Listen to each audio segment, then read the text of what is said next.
Hi, I'm Steve Meyer. I direct the Center for Science and Culture at Discovery Institute. I'm a philosopher of science and a geophysicist by training. This is a class about the theory of intelligent design. It will parallel the content of two books I've written on the subject, Darwin's Doubt and Signature in the Cell. In the class, I'll describe the scientific basis for the theory of intelligent design. I'll respond to scientific and philosophical objections to the theory, and I'll explore its possible metaphysical and even religious implications. You may have heard about the idea of intelligent design as the result of some controversy about it in the media. I was part of one of those controversies a little while back. In 2004, I submitted an article to the Proceedings of the Biological Society of Washington. That's the oldest peer-reviewed biology journal in America. It's published out of the Smithsonian's Museum of Natural History. The editor there, Richard Sternberg, sent the article out for peer review. The article was advocating the theory of intelligent design as the best explanation for the information required to build new animals in a period in the history of life called the Cambrian explosion. Anyway, the article came back with recommendations to publish contingent upon certain revisions. I made those revisions, and the article was published in August of 2004. It was quiet for about a week, and then after that, the lid blew off at the Smithsonian. Letters poured in, emails questioning the editorial judgment and demanding censure of the editor. They took away the editor, Richard Sternberg's office, his Smithsonian colleagues did. They took away his keys and his access to scientific samples. He was also transferred away from a friendly supervisor and given an office near the museum directors where they could keep an eye on him. Soon there was an emergency meeting of the society that oversaw the publication of the journal. The president of the society told Sternberg not to come to the meeting, even though he was the editor of the journal. The president told him that he couldn't guarantee Sternberg's personal safety, that tempers were running so high. Eventually, a senator had to intervene to save his job at the National Institutes of Health, where Sternberg had a joint appointment.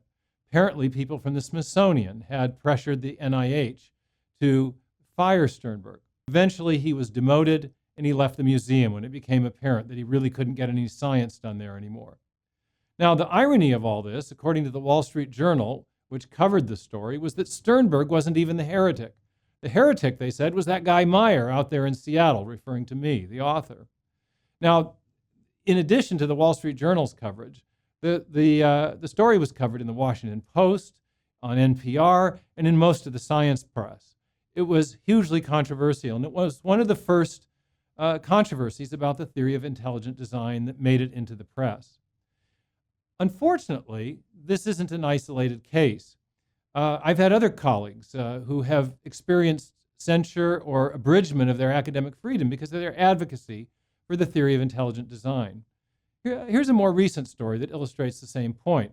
It's the story of Günter Beckley, a leading German paleontologist with scores of peer-reviewed publications in paleontology. He's had species named after him because of his discoveries in the fossil record. Anyway, about 2009, Beckley began to read some books about the theory of intelligent design. He did that because he was at the time the spokesman at the Stuttgart Museum of Natural History for their 200-year anniversary celebration of Charles Darwin's birth. It was a huge Darwin exhibit. Beckley had put together an interesting display where he had the origin of species on a scale of justice on one side, and then books on intelligent design on the other side of the scale of justice. And he piled up several of the better-known books. His point in the exhibition was to show that Darwin's book outweighed them all. Well, he made a mistake, as he explains it, and that is that at the prodding of a colleague, he actually read some of the books on intelligent design and found that they were quite persuasive. Several years later, 2015, he finally announced his own support for the theory of intelligent design. The next year, he was told that he wasn't welcome anymore at the Stuttgart Museum of Natural History. He was taken off research projects and exhibitions that he had helped to found or create. And realizing that they couldn't fire him, the museum directors pressured him to leave. Beckley like Sternberg, realized he wouldn't be able to get much science done. He ended up accepting a modest severance and left the museum. So my question is this: what is the theory of intelligent design, and why is it so controversial? And why does it elicit such determined attempts to suppress it? Well, I'm a proponent of the theory, so let me give you a definition of the theory, a definition that most of us who hold to the theory would accept. According to proponents of the theory of intelligent design is the idea that there are certain features of life and the universe that are best explained by an intelligent cause rather than an undirected process, such as natural selection. Now, some in the media and scientists who oppose the theory have defined it quite differently. For example, in 2005, there was a controversial court trial in Dover, Pennsylvania, and many in the national media covered this trial. And according to people in the national media, intelligent design is a faith-based theory, and secondly, a new attempt to smuggle creationism into the public schools. In fact, there was a Time magazine cover story that described intelligent design as a faith-based idea. Now, I'll show in this class that intelligent design is based on developments in science, and therefore it's not a faith-based theory. It may have faith-affirming implications, but it's based on scientific discoveries. Discoveries like the digital code that's stored in the DNA molecule, discoveries of the miniature machines and circuits that have been found in cells, and the discovery of the fine-tuning of the laws and constants of physics that make life possible. I'll also show that the theory of intelligent design is based on a standard scientific method of reasoning, including a method that Darwin himself used in The Origin of Species. The other thing I'm going to talk about is that the theory of intelligent design is actually not a new idea at all. It has a new and modern manifestation based on these new scientific discoveries, but it's an ancient idea that goes all the way back to the Greeks and to the Roman philosophers. It was also a foundational idea during the scientific revolution in the 16th and 17th century in particular. In fact, the idea of intelligent design, many historians of science will tell us, actually made science possible because the early scientists assumed that the universe had been designed by a rational intelligence. And because of that, they believed that nature was intelligible to other rational intelligences such as ourselves. Nature had been designed by an intelligent mind. We should expect to find evidence of law-like regularities and discernible designs in nature, and therefore people like us ought to be able to study nature and learn from it profitably. In addition to this, these early founders of modern science thought they saw evidence of that rationality, of that intelligence in nature. Kepler saw evidence of rationality in the mathematical harmony of the laws governing the solar system. Boyle thought he saw evidence of intelligent design in some of the exquisite mechanisms at work in chemistry and physics. And Newton saw evidence of intelligent design in the match between the optical properties of light and the structure of the eye. A couple years ago, I was asked to testify before a commission called the U.S. Commission on Civil Rights. The U.S. Commission was investigating what they called the possibility that there might be viewpoint discrimination in the teaching of biological origins. I was called to testify about the theory of intelligent design, which at that time and still is not taught in American public schools. Now, after explaining what the theory was, one of the commissioners started to ask me what seemed at first to be a series of very aggressive questions.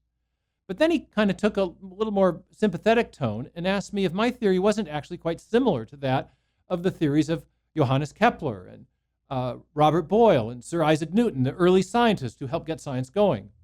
I told him that it was, and that I described a little bit more about why, and then my opposite number at the hearing interjected. And she said, well, it's true, she said, that Newton believed in intelligent design, but he took great pains to keep his ideas about intelligent design, his religious idea of intelligent design, separate from his science. And this is what she said. She said Newton made a very clear distinction about how science should work. Newton's view was that we should understand the natural world solely by using natural processes, she said. And Newton said this for religious reasons, she claimed, because he didn't want God's existence or God's transcendence to be tested by the base methods of science. Now, it turns out that that's just historically false. And I was able to cite some passages from Newton at the hearing, which showed that he built his ideas about intelligent design right into the very structure of his scientific work. In fact, in the general scholium to the Principia, which is arguably one of the greatest works of physics ever written, Newton wrote the following. He was talking about the fine-tuning of the positioning of the planets in the solar system. And this is what he said. He said, though these bodies may indeed continue in their orbits by the mere laws of gravity, yet they could by no means have first derived the regular position of the orbits themselves from those laws. Thus, this most beautiful system of the sun, planets, and comets could only proceed from the counsel and dominion of an intelligent and powerful being.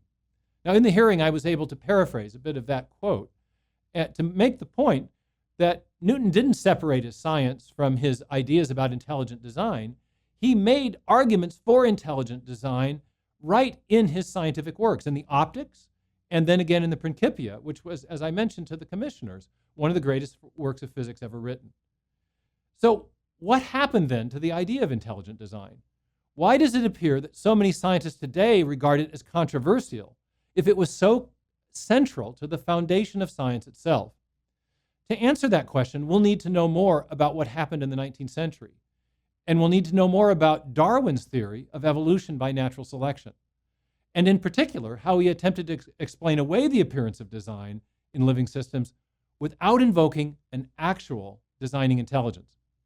That's what we'll look at next. But for now, I'd like you to read the prologue in Signature in the Cell. We'll see you next time.